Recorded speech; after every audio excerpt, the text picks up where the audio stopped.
here. Your call, please.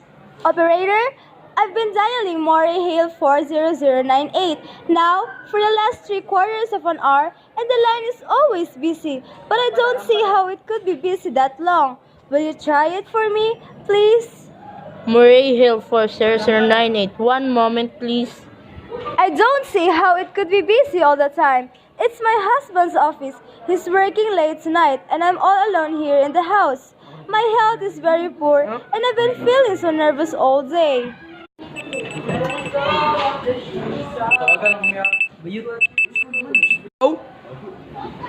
Hello? Hello? Hello? Hello? Hello? Hello, George. Yes, sir. Hello? Who's this man? What number am I calling, please?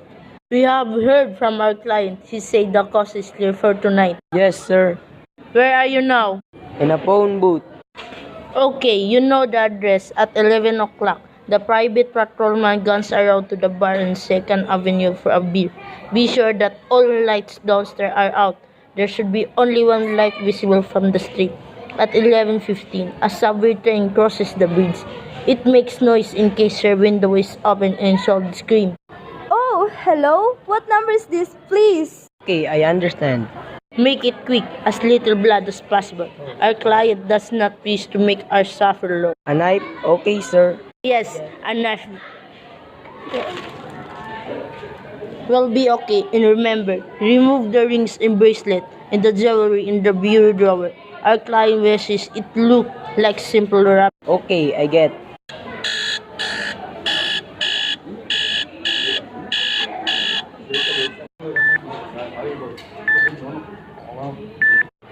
Oh,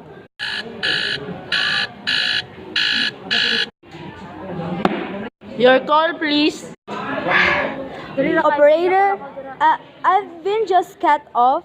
I'm sorry, madam. What number were you?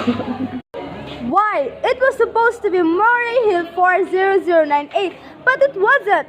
Some wires must have crossed. I was into a wrong number and I've just heard the most dreadful thing. A murder? And operator, you simply have to retrace that call at once. I beg your pardon, madam. I don't quite. Oh, for heaven's sake. You mean to tell me I can report a murder without getting tied up all this red tape? Why, it's perfectly idiotic.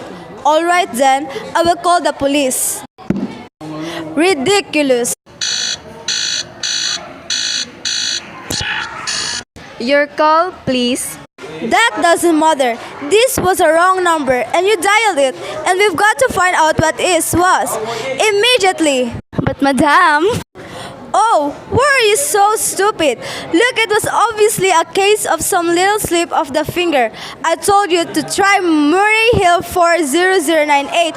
For me, you dialed it, but your finger must have been slipped. And I was connected with some other number, and I could hear them, but they couldn't hear me. Now, I simply failed to see why you couldn't make that same mistake again. On purpose, why you couldn't try to dial Murray Hill 40098 in the same careless sort of way. Murray Hill 40098. I will try to get it for you, madam. Thank you.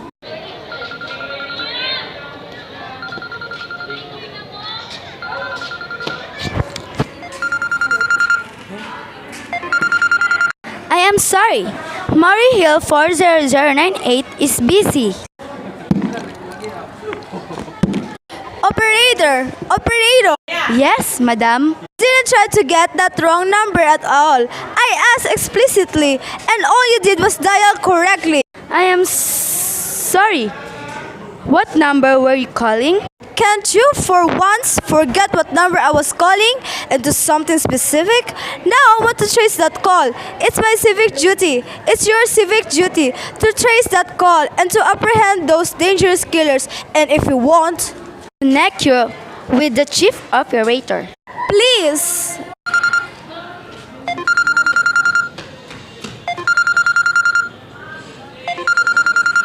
This is the chief operator. Chief operator, I want you to trace a call, a telephone call, immediately. I don't know where it came from or who was making it, but it's absolutely necessary that it be tracked down because it was about a murder. Yes, a terrible, cold-blooded murder of a poor innocent woman tonight at 11:15. I see. Can you trace it for me? Can you track down those men? It depends, madam. Depends on what? It depends on whether the call It depends on whether the call is still going on. If it's a live call,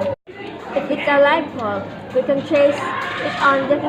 If it's been disconnected, we can. Disconnected. If the parties stop talking to each other, Oh, but of course they must have been stopped talking to each other by now. That was at least 5 minutes ago, and they didn't sound like the type who would make a long call. well, I can try tracing it. Now, what's your name, madam? Mrs. Stevenson, Mrs. Albert Stevenson, but listen. And your telephone number? Plaza 42295. But if you go on wasting all this time, What is the reason for wanting this call traced? my reason? Well, for heaven's sake, isn't it obvious? I overheard two men. They're killers. They're planning to murder this woman. It's a matter for the police. Have you told the police? No, how could I? Taking this check into a private call purely. As a private individual? Yes, but meanwhile, Well, Mrs. Stevenson, I seriously doubt whether we could make this check for you. At this time, just on your say-so, as a private individual, we'd have to have something more official. oh, for heaven's sake, you mean to tell me I can't report a murder we can get inside all this red tape? Why? It's perfectly idiotic. All right then, I will call the police.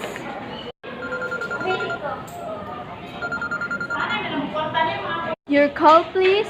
The police department, please. Ringing the police department. Police Department, Present 43, Dapi speaking.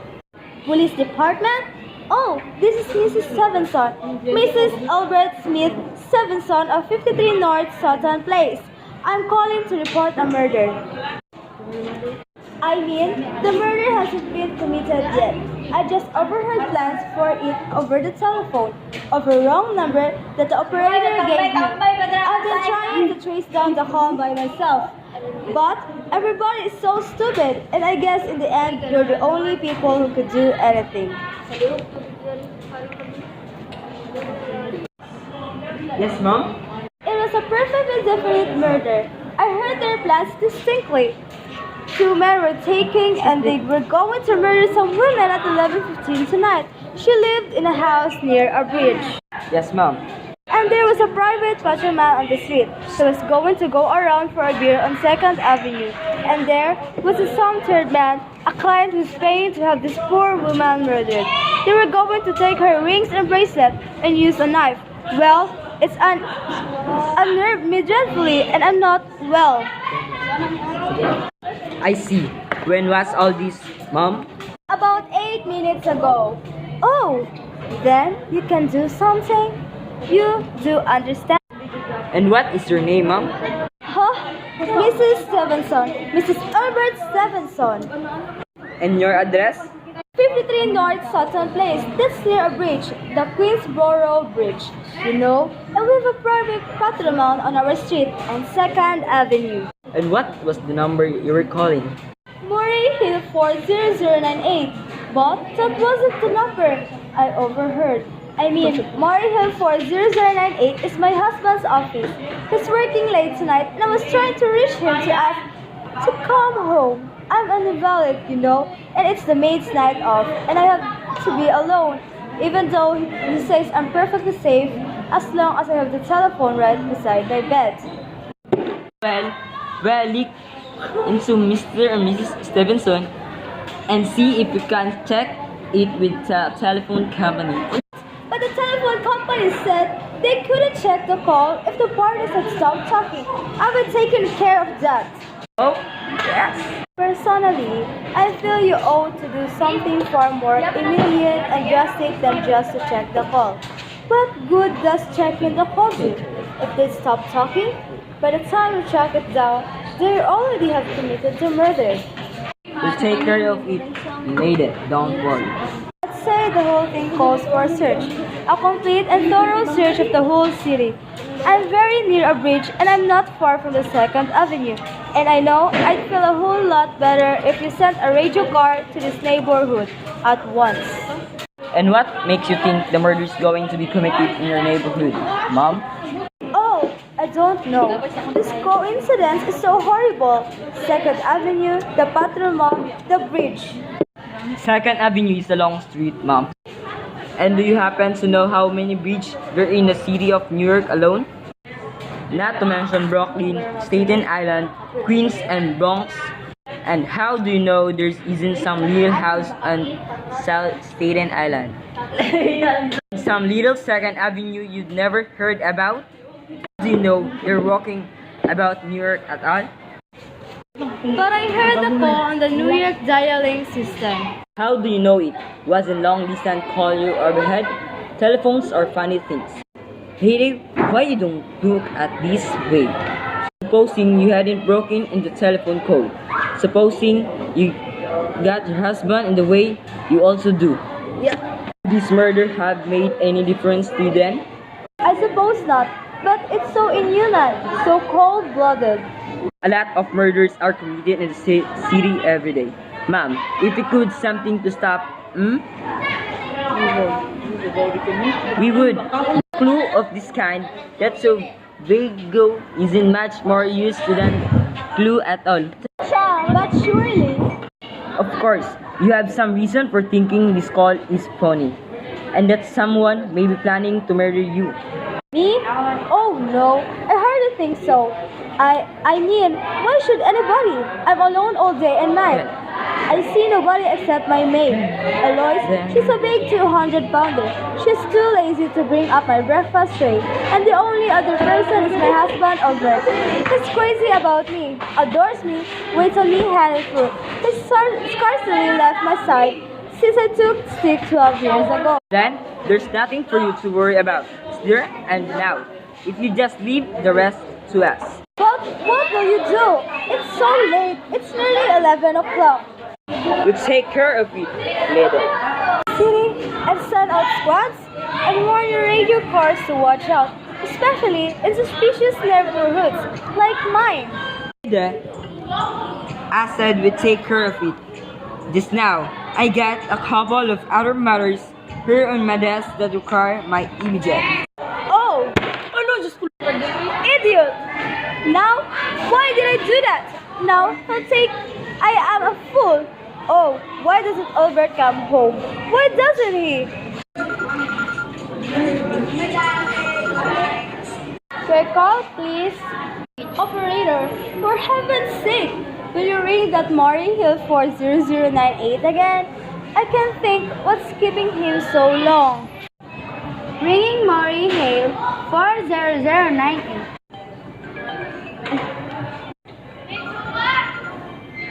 The line is busy. Shall I? I can hear it. You don't have to tell me. I know it's busy. If I could only get out of this bed for a little while, if I could get a breath of fresh air, or just sit out the window and see the streets.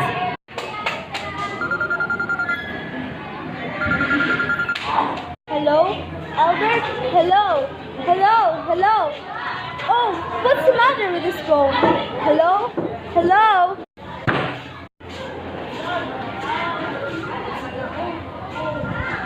Hello? Hello? Oh, for heaven's sake, who is this? Hello? Hello? Hello?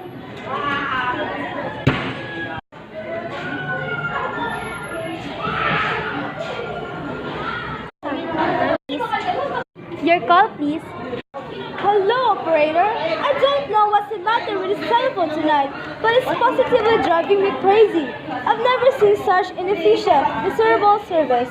Now, look, I'm an invalid, and I'm very nervous, and I'm not supposed to be annoyed. But if this keeps on much longer...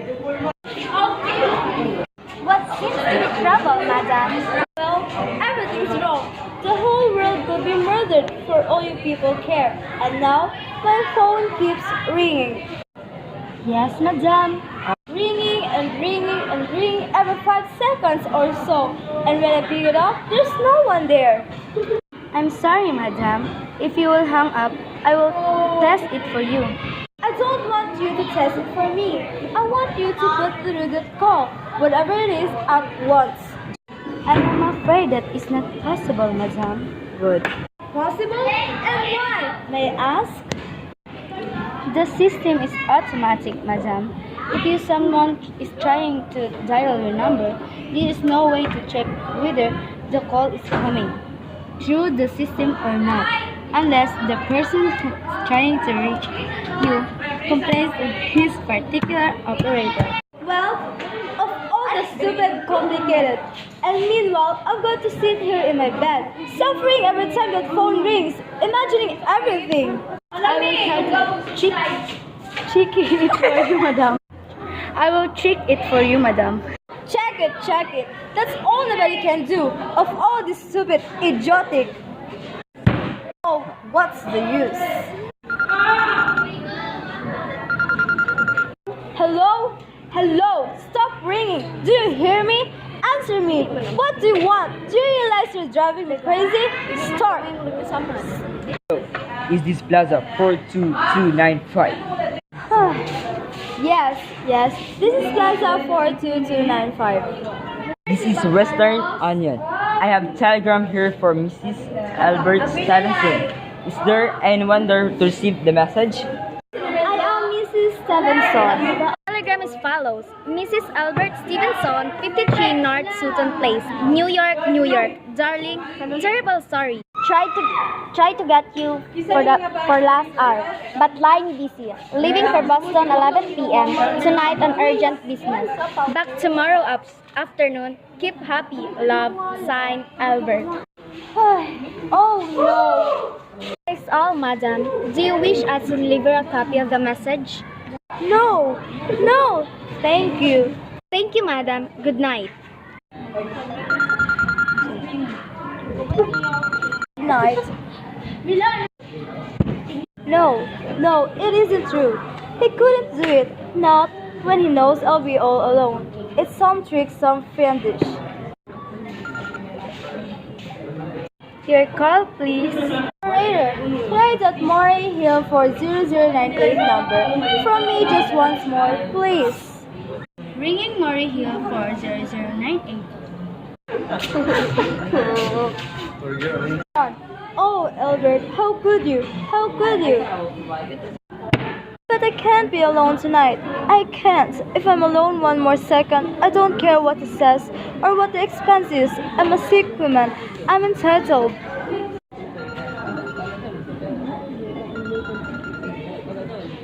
This is information. I want the telephone number of Henchley Hospital. Henchley Hospital? Do you have that address, madam? No, it's somewhere in the 70s, though it is a very small, private, and exclusive hospital where I had my appendix out 2 years ago. Henchley, H-E-N-C. Moment, please. Please, hurry, and please, what is the time?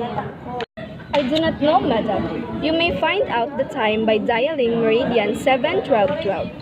Sick. Oh, for heaven's sake, couldn't you? Number of Henchley Hospital is Butterfield 70105, madam. Butterfield 70105.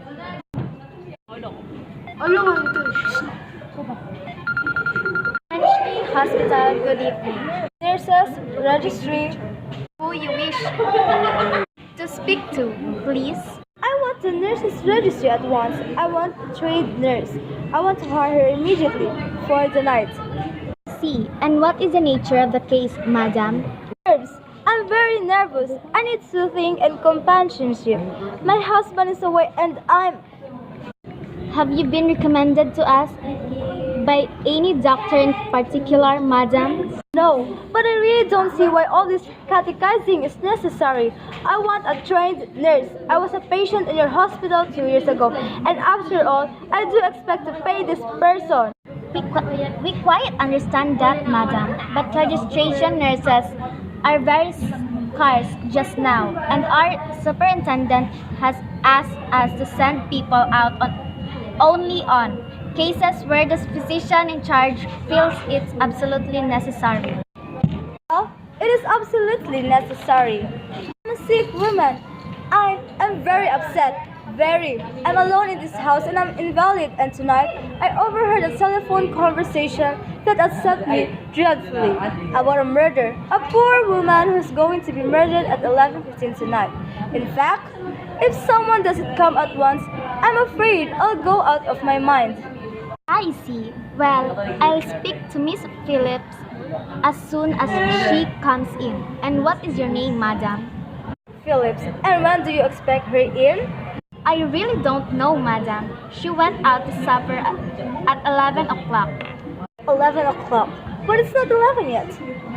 Oh, my clock has stopped. It's running down. What time is it? Just 14 minutes past 11.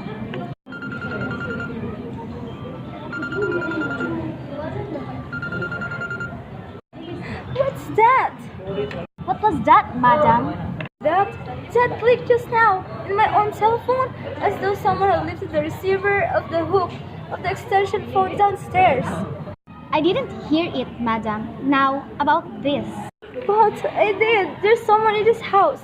Someone's downstairs in the kitchen, and they're listening to me now. There.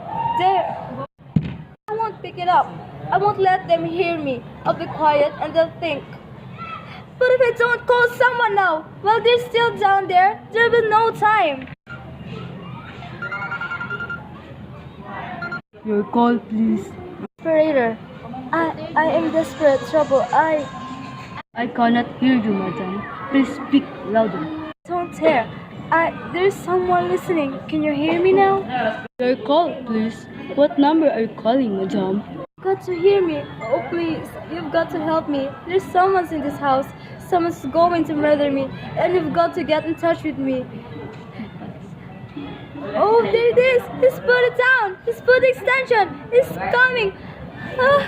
He's coming upstairs. Give me the police department. The police. Ringing the police department.